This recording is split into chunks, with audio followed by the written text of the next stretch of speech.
So why call yourselves the Remnant?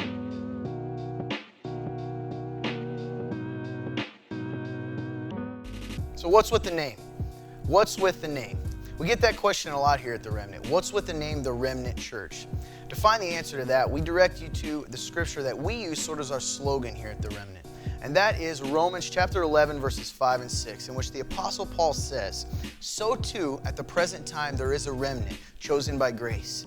And if by grace, it cannot be based on works. Otherwise, grace ceases to be grace."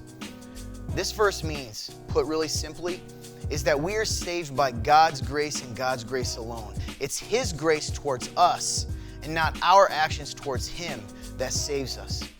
We recognize that we are chosen by God's grace, that we can't earn it and we don't keep it by our own actions, but all by faith through Him and what He's done.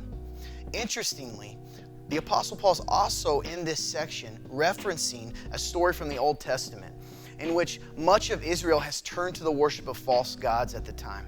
And the prophet Elijah cries out to God and says, "There's no one else left that isn't worshiping idols."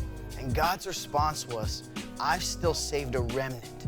There's still 7,000 of my people in this case that have not bowed their knee to a false god."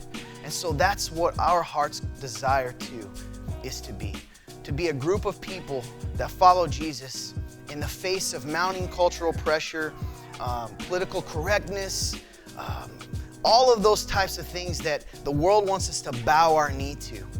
We don't want to bow our knee to anything but Jesus. That's it. Now, we've been also asked, do you think you're the only true church? Of course not. I have a question for you, a scenario. And I know it's going to sound a little sarcastic, but I think it'll help get my point across. There's a denomination called the First Church of God. You might even have one in your town. Let me ask you this. Do you actually believe that the leaders and members of that church believe that they are the first church of God in all of human time and existence? Really? Honestly? Of course not. That name just stands for something to them. And that's the same for us. It's no different than the variety of other names we've heard out there. The bridge, right? Maybe that's the bridge. They say we want to be that bridge between people and Jesus. Maybe it's Grace Point. I've heard that name before. They don't believe they're the only point of grace in the world.